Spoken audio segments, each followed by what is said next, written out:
Good morning. Welcome to our church, Shawnee Mission Unitarian Universalist Church. Oh, goodness. Whoever you are, whomever you love, wherever you are on your life's journey, you are welcome here. We are so happy that you have chosen this YouTube channel, this Sabbath, this sanctuary and time. We know that you have so many options when it comes to Sunday morning, and that you chose to be here with us is something we celebrate. We extend an especially warm welcome to our visitors and anyone who be watching our service online for the first time. Please complete our Get in Touch form, which is at the bottom of this video in the description. We now invite everyone to greet each other in any way we possibly can. Elbows if you're here, and if you're joining us online, please say hi in the chat.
Thank you. Thank you. It's great to be together. And now we have a few more announcements.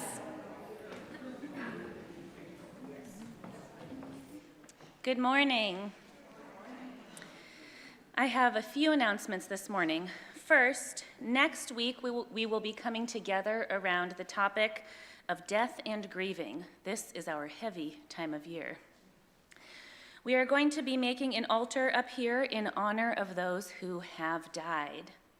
Please encourage those in your life to attend who have lost someone that they would like to remember, no matter how complex or long ago that occurred. It is so important that we lift up our losses, bring them forward once more, and enter back into a space of remembrance. Please bring your photos or mementos to add to our space.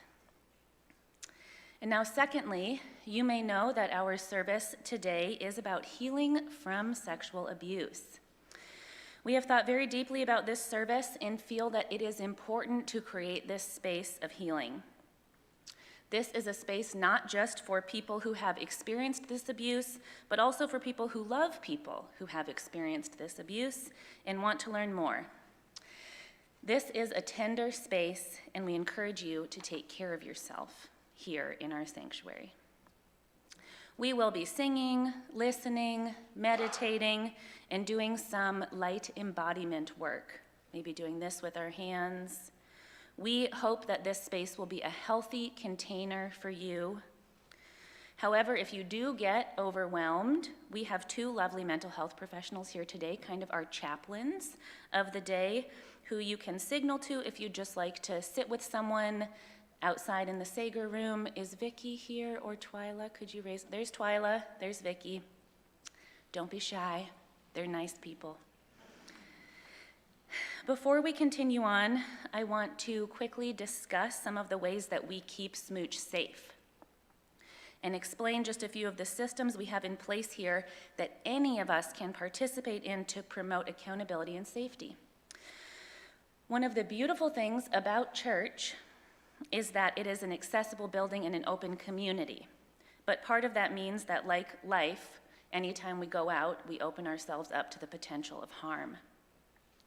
We at SMUUCh have very clear guidelines for how we keep each other safe.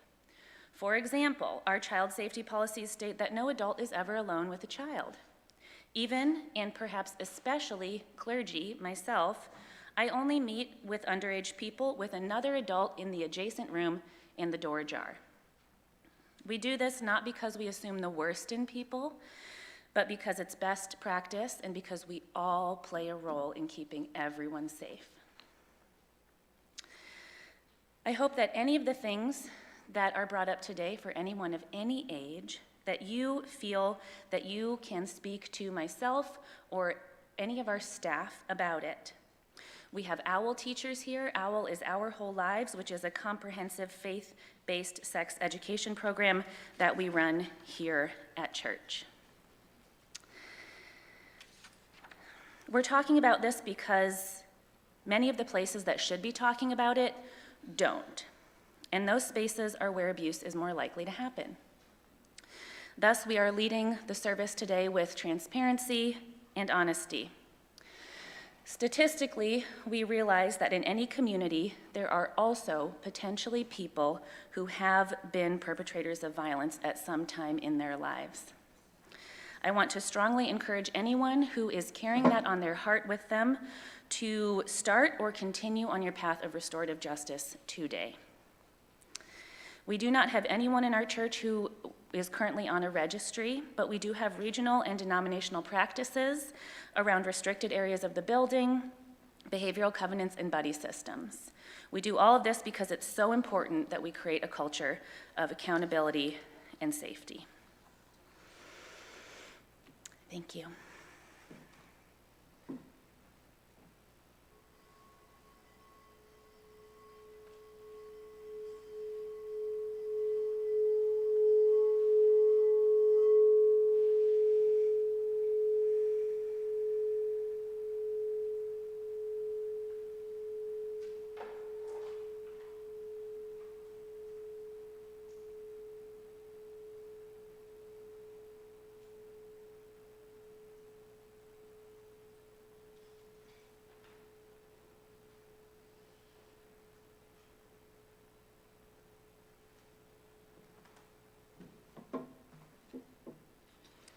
Let us begin our service by taking a deep breath.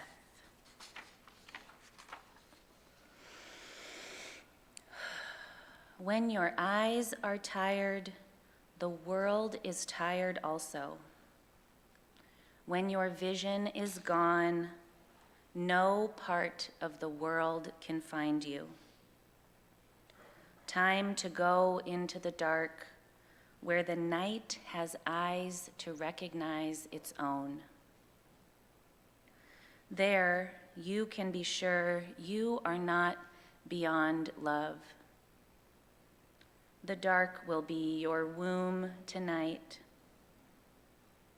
The night will give you a horizon further than you can see. You must learn one thing. The world was made to be free in. Give up all the other worlds except the one to which you belong. Sometimes it takes darkness and the sweet confinement of your aloneness to learn that anything or anyone that does not bring you alive is too small for you. Come, let us bring that which has brought us shame into the light of love. Please rise as you are willing and able for hymn number 1, May Nothing Evil Cross This Door, and we invite you to imagine you are singing about your own body.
As Quinn Cannon comes forward to light our chalice,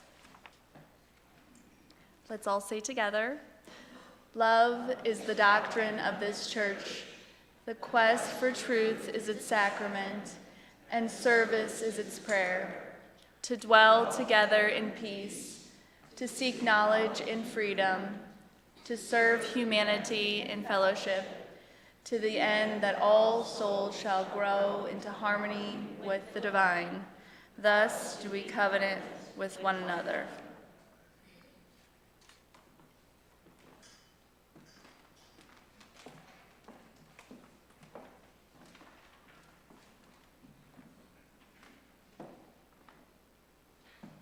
Good morning. I'd like to invite the children to come up here and join me.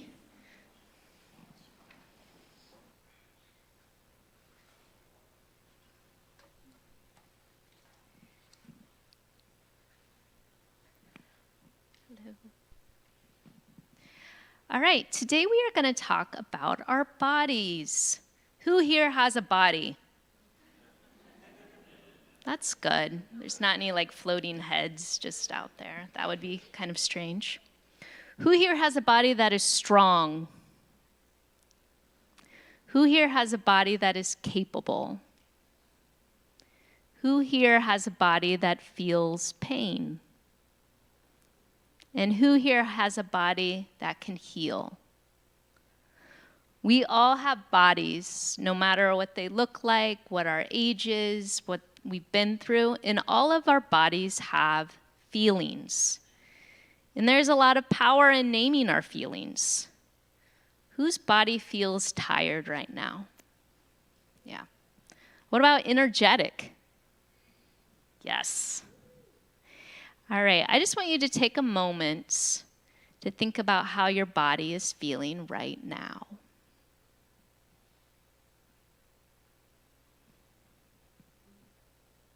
When we come to church, there are certain ways that we agree to be in our bodies. For instance, we know that when we come into this space that we shouldn't just all be like crawling around with our bodies on the pulpit. Although we should consider, that would make a really great rock climbing wall. That's just a suggestion. And when we greet each other, we have the choice to use our elbows if we choose, or maybe even a hug if it feels appropriate. How does it feel when someone you love and trust gives you a hug? Feels really good, right? That's a good touch. And how does it feel if someone were to hit you or pinch you? Yeah. One time, we were making decisions in a book, and Miss Ann, my teacher, said, if someone pinched my friend Gigi. That would be a bad touch, right? We don't pinch people. And then what if someone hugged you and then hit you? That would be a really mixed up feeling, wouldn't it? You'd feel like, what just happened here? Sometimes we have these mixed up feelings. They can be good and bad. So there are 3 types of touches. There are good touches, like when my cat wants to snuggle me. That's a really good touch.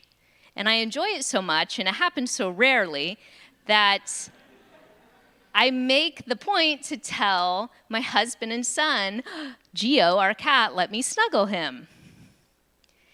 And there are also some bad touches. So as we just said, if someone were to hit you or pinch you, that's a bad touch. And we know right away that we should tell someone, like a teacher or a parent or someone that we trust, that, hey, they did this. Or we may tell them, stop, or ow, that really hurts. But sometimes there are mixed up touches that are confusing. Maybe someone touched you and they told you not to tell somebody. Or maybe you feel really confused and you don't know if you should tell somebody. And you keep it inside, bottled up inside of you. But that's also when a light bulb may go off in your head that says, I think I should tell somebody about this touch. Because there are no touches that you can't talk about. Any feeling you have in your body is perfectly fine to tell someone about, especially if you're nervous, because there is a lot of power in naming how our body feels. You can always go and talk to Rev Rose about your mixed up feelings, because it's important that you don't carry those mixed up feelings alone. You are always free to share those feelings. And we want you to share those because we want you to feel loved and supported. Because your bodies are wonderful. They do amazing things. And when you're older like me, we want you to be able to think back as kids and think about all the wonderful things that you did inside of your bodies. All right, as I was saying, our voices are really powerful. And when we name how our body feels, that's really powerful.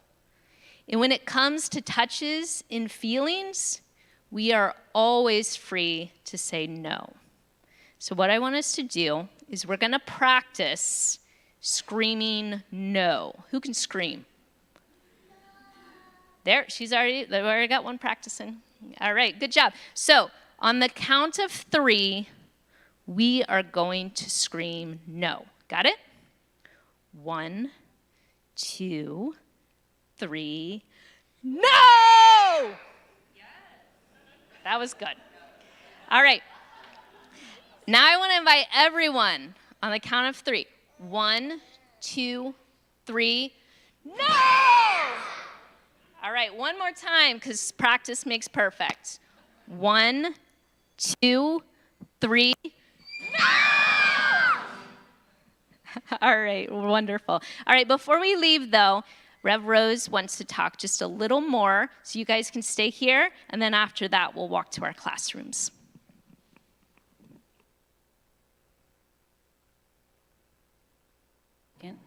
This month, our theme is courage. And when I think of courage, I think of those who have the courage to bring something that they feel ashamed about into the light. People who come out of their aloneness and their suffering. Today, we will hear from one among us, Mark Hines. Will you wave? He is a long-term member of our church, and he also lives in the path of healing from childhood sexual abuse and the subsequent messiness and triumph of it. His journey of healing began long ago, decades ago, as he began to uncover his awareness of what happened to him in his childhood. And it was his willingness to name and speak, like what Miss Jen talked about just now, kids. It was his willingness to name and speak of his abuse that began the slow process of bringing his inner child back into the light. As happens to many of us who have gone through this type of suffering, we have symptoms that come up throughout our lives. Brain science tells us that early childhood trauma has lasting and profound effects on how we are able to recover through life's trials later in life. Now, 33 months ago, Mark, here, woke up one morning with severe labyrinthitis, suddenly deaf and unable to walk, with merry-go-round vertigo for 5 months and an inner ear migraine.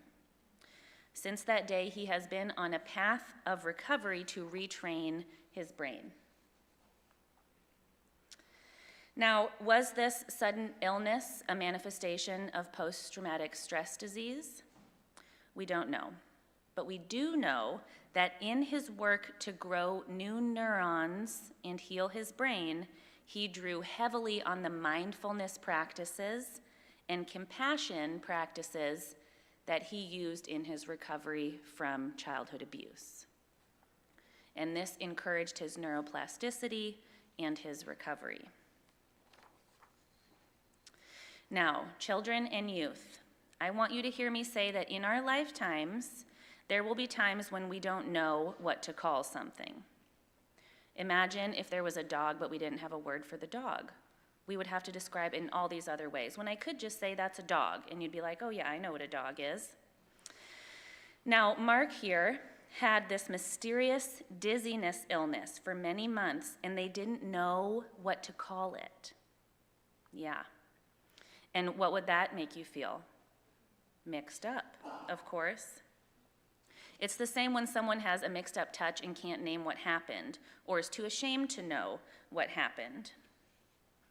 But eventually, Mark did get a name for why he's been so dizzy. And this has allowed him to know what to do to heal. So when you have a name, then you know what to do to heal. Because being able to name something makes it so helpful. For example, if my leg hurts and it's broken, I need to rest it. However, if my leg hurts and it's a muscle cramp, I need to eat more bananas. So even saying I'm sad or I'm confused, even just saying things that aren't conclusive, is sometimes the first step in getting the support that we need. Because when something isn't named and we don't really know how to talk about it, we therefore can't really heal from it. Now, I want to give you some examples of someone else whose illness was not perhaps well named, someone who maybe was misdiagnosed, and the devastating consequences that can occur when we don't name or talk about what is happening to us or has happened to us.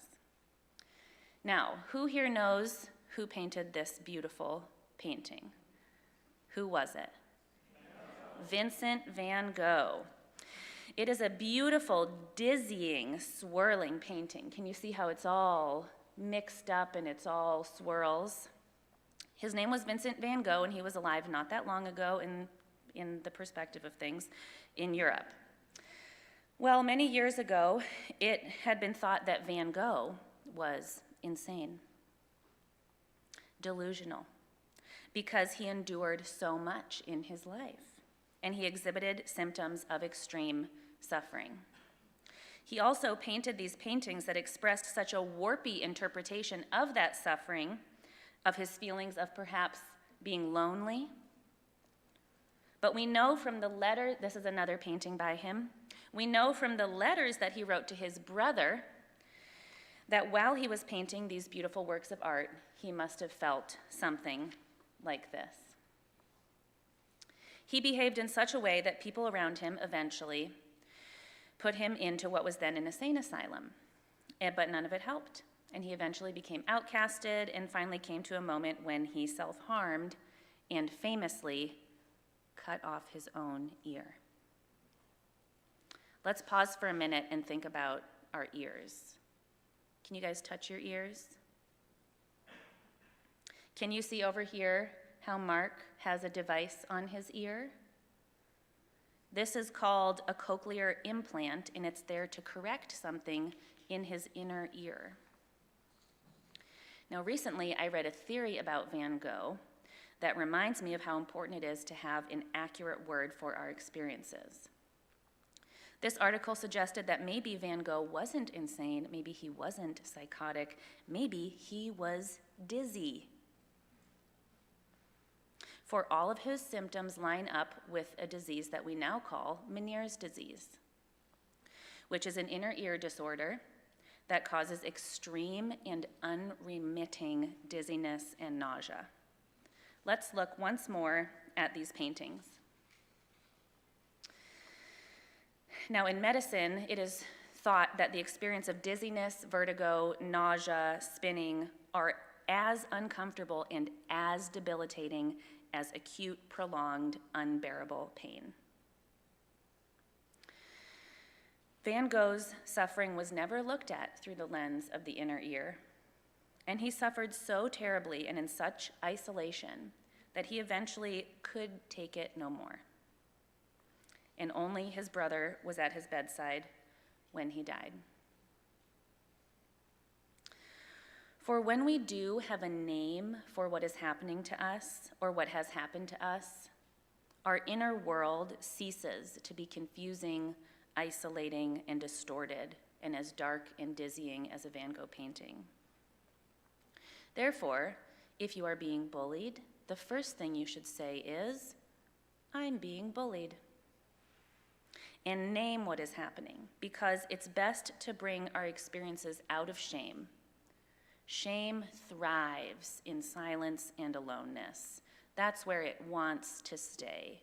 It does not want us to come out with it and say all the weird, troubling, hard things that have happened to us. That is how we cure shame, is talking about it and communicating about it. We all have shame, and the way that we work through it is just opening our mouths or even journaling about it. Wouldn't that be horrible to sit down and journal everything you're ashamed of? Yes, it would be horrible, but it would be the way to get rid of your shame. We bring it out into the light of love, our own love or the love of a community. This is how we move through it. We tell people who believe us and support us. Telling people and talking about it can be an actual lifesaver. For indeed, despite all his pain, Van Gogh did write clear, long correspondences with his brother for many decades, and it was his brother, Theo, who kept him tethered to this earth. So on this topic of courage and shame, let us have the chutzpah to speak honestly about our lives, for the truth will set us free. Even if it's scary to share, we must remember that our loving is a miracle, and that love and life should feel like a miracle as well. And it can. No one is alone in their healing. We do it together. Let us now sing our children out.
Please join me for a space of meditation. Put your feet flat on the floor, your hands in your lap.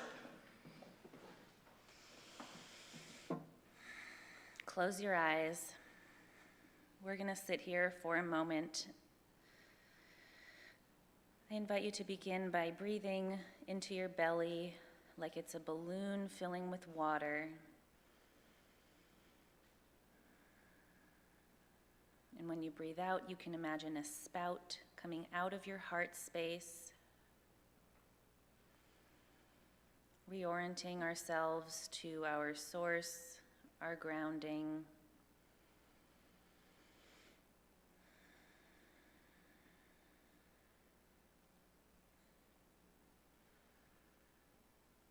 I invite you to begin lengthening your breath.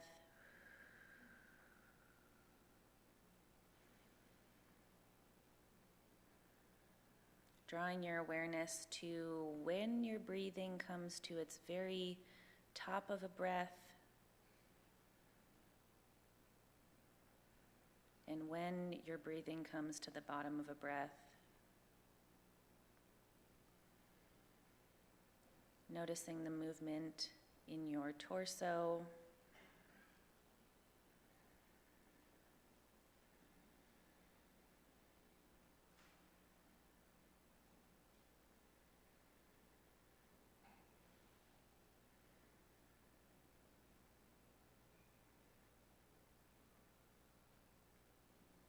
I invite you to bring your palms up on your lap.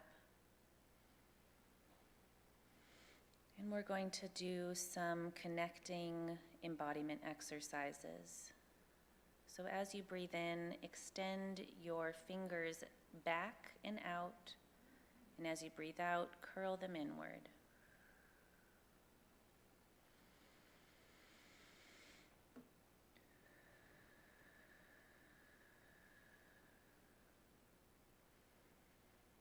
We do this to create a sense of safety in our own bodies.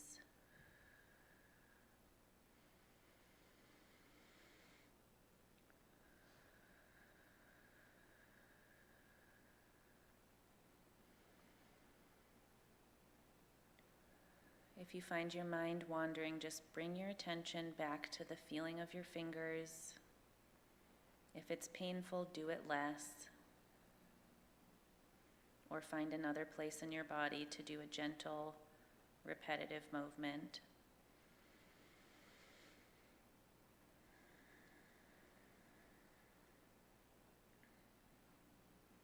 Doing these peaceful, repetitive movements to the rhythm of our breathing is very good for our nervous system.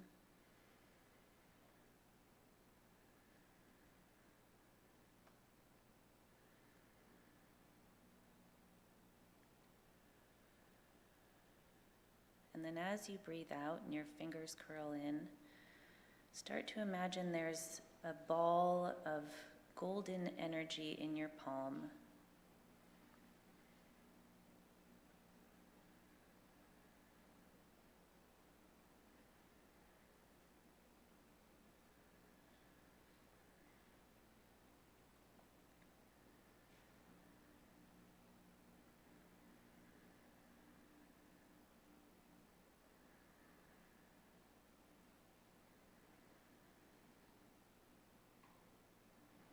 Now slowly I'll have you place both hands over your own heart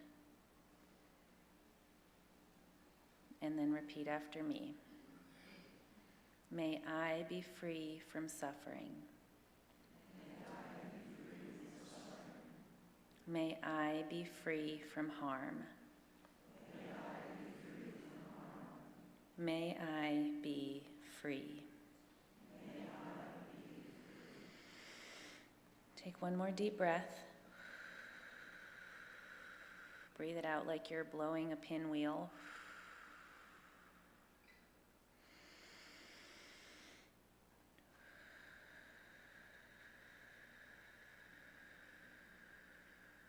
Take a moment to check in with your body now.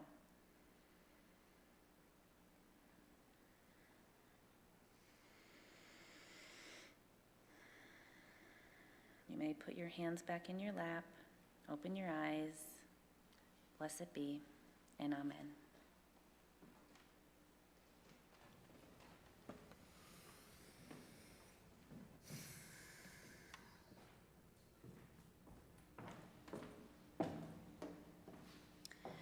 Our reading is called The Guest House by Rumi. This being human is a guest house. Every morning, a new arrival, a joy, a depression, a meanness. Some momentary awareness comes as an unexpected visitor. Welcome and entertain them all, even if they're a crowd of sorrows who violently sweep your house empty of its furniture. Still, treat each guest honorably. He may be clearing you out for some new delight. The dark thought, the shame, the malice, meet them at the door laughing. and invite them in. Be grateful for whoever comes, because each has been sent as a guide from within.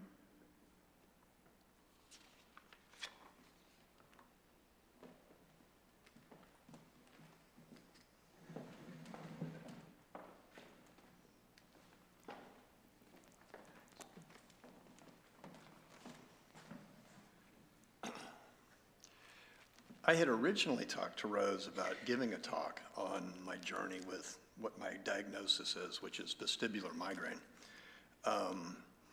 But in that conversation, the fact that I had been sexually abused as a child came up.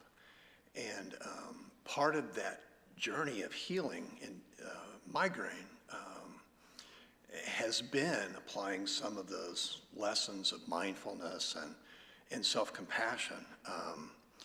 In fact, what Rose was referring to is that in growing or developing neuroplasticity, of growing new neurons, what I discovered along the way is that for those of us who have been traumatized, oftentimes our brains fight the very neuroplasticity that we need. And when I learned that approaching it mindfully in a great state of calm and meditatively, it really transformed my brain's ability to grow those neurons. And it's really been remarkable to see the shift and the healing that I've had physiologically as I have done these vestibular exercises, as I'm sure Tiffany knows.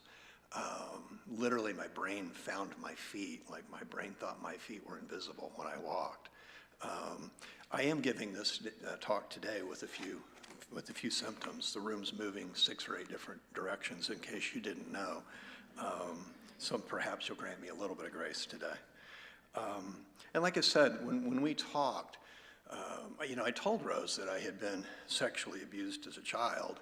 And so instead of giving that talk, here I am talking about something that I have only discussed in private before, and something that is profoundly personal.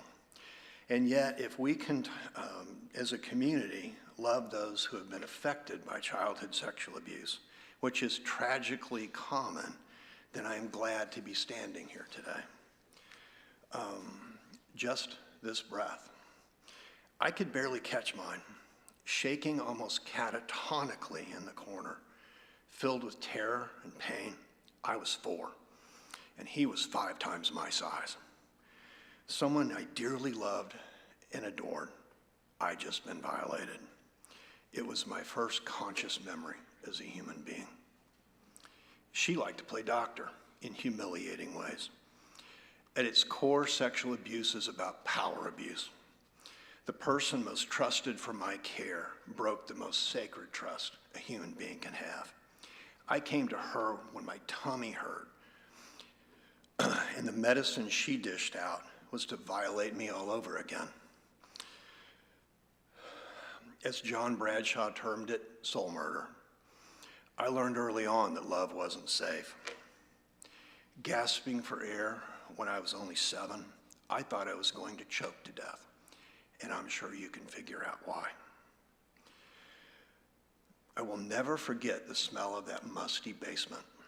Musty places to this day take me back there all too quickly.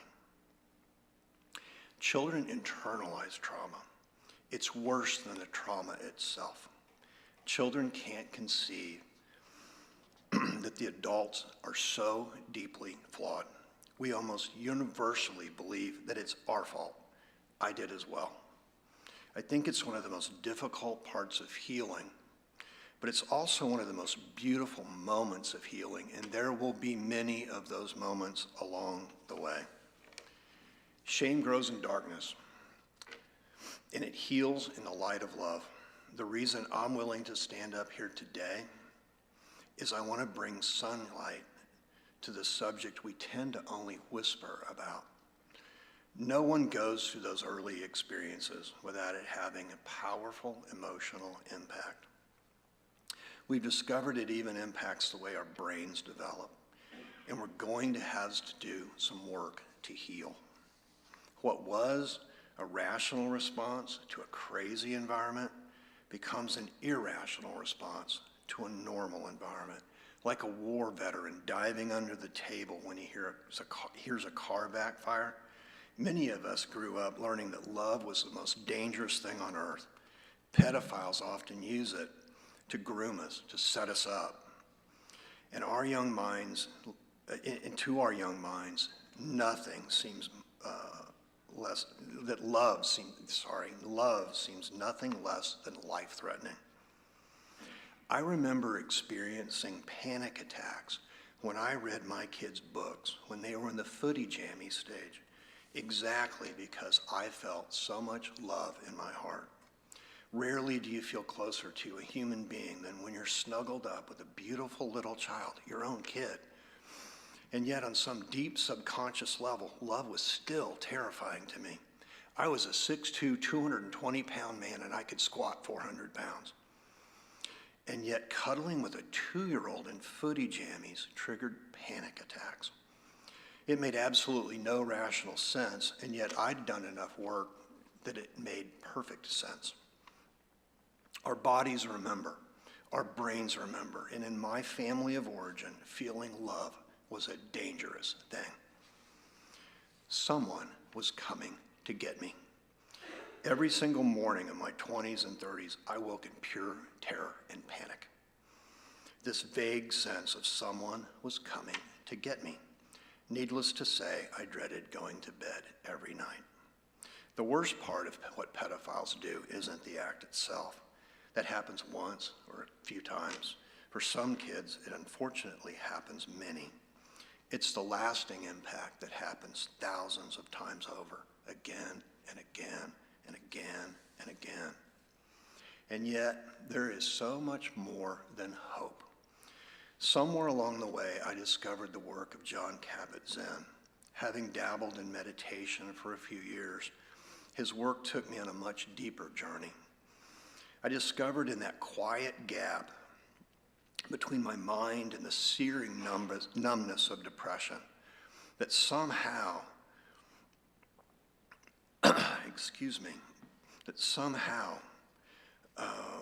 it was somehow less, and in some way I was just the observer. In the quiet bliss of just this breath, there was still the pain of depression, but somehow not the suffering.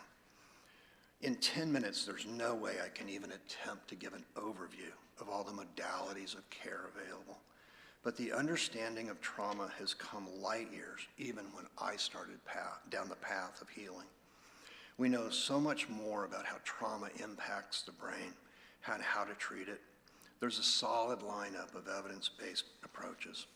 The best overview I know is The Body Keeps the Score by Vander Kolk. I will mention a couple of modalities in his book. I can't say enough about EMDR. It gave me my life, not just my life back, but it probably gave me my life. Internal family systems, at its simplest, is the notion that we are at our core whole and complete human beings, and yet we have both wounded and protective parts. Healing comes from bringing those long exiled parts into compassionate consciousness, and that almost always means healing our protective parts along the way. This is my view of what it means to be human. I found this approach to be one of the most transformative, uplifting practices of my life. It blends so beautifully with a mindfulness meditation practice. It is being mindfully present in the here and now that we show our younger self the compassion we so deserved as kids. We find that we are the one we've been looking for. The struggles and heartaches and conflict and fears we thought were out there turn out to be our own inner wounded little children we've been carrying inside all these years. Bringing these deeply wounded parts long ago exiled from our conscious memory into a sweet, healing embrace in just this breath can create a profound healing in our hearts and our relationships. However heavy the process of re-experiencing and remembering is, it is so much better than carrying around the burden of internalized trauma. And the freedom on the other side is magnitudes better. There is hope. And no, there is so much more than that. There's knowledge, there's confidence that we can heal these things. The journey may be long and longer and harder than we may have ever imagined. And like so many difficult things, the only way around it is through it.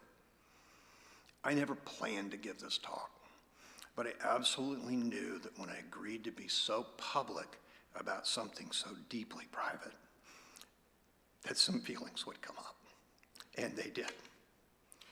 But along the way, I learned to welcome those feelings, bless you, as a path to wholeness and as part of a profound spiritual journey. I want to say that I don't stand up here with any hint of arrogance, for my journey has been way too messy for that. I can count far too many failures of kindness, too often hurting people, hurt, and I am no exception. I stand here simply as a man that has seen more than anyone ever should, and have traveled a long, healing journey. If sharing that can help one sweet soul today, then being this raw is worth every bit of it.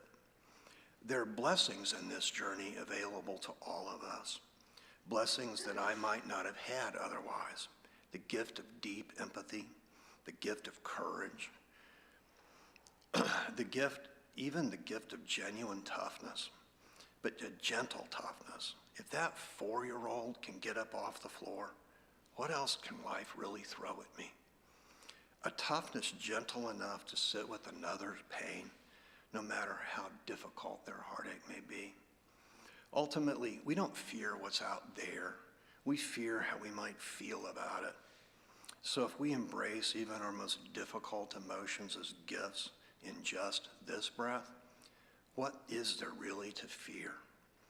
Thank you for the honor of being here today. May we all be the person that we wished for when no one was there for us.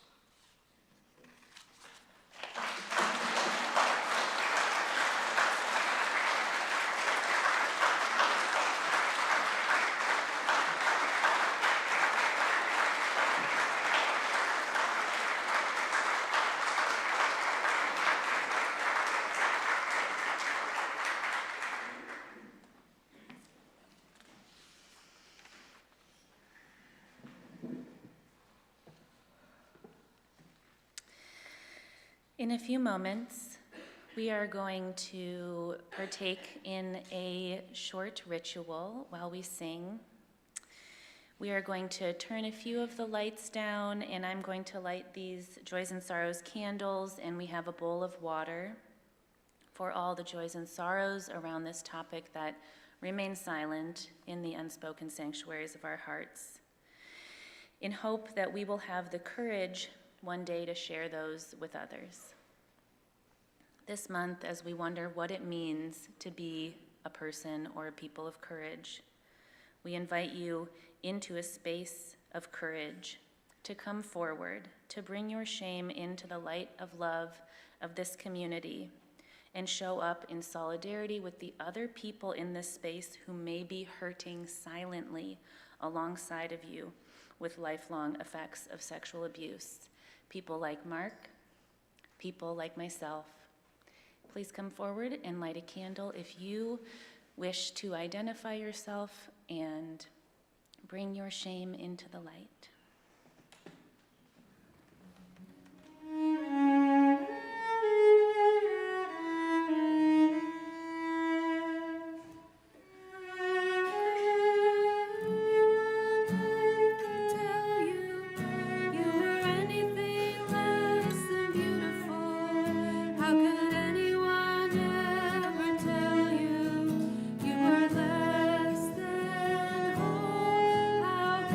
Anyone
Sometimes it takes darkness and the sweet confinement of your aloneness to learn that anything or anyone that does not bring you alive is too small for you.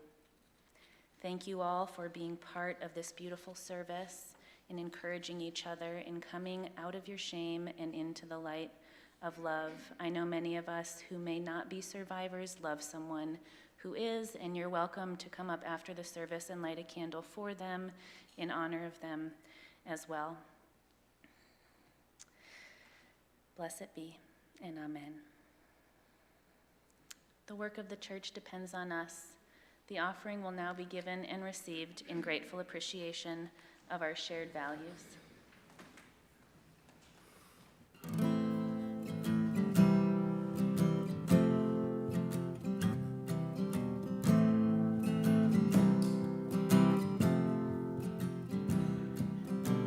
Spend my summer in a van, St. Augustine to Michigan. Held my breath, said a prayer. All those people waiting there. I've been searching so long. It lived in me all along.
We extinguish this chalice, but the truth, the warmth of community, or the fire of commitment, these we carry in our hearts until we are together again.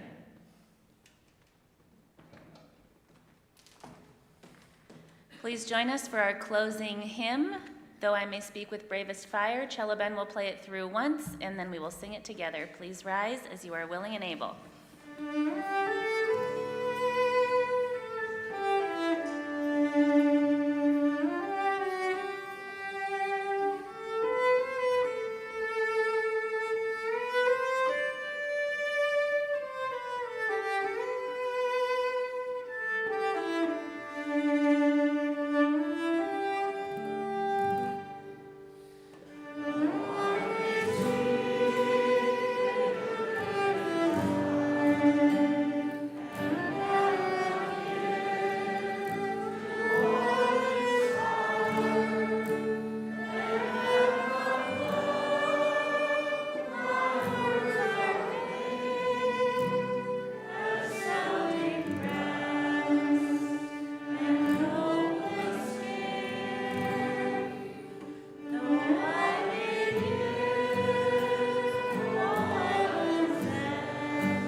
This week, after this service, especially if you are a survivor, I invite you to be exceedingly gentle with yourself and those you love if you are a supporter, and for all of us to do as much as we can to bring our shame out into the light of love.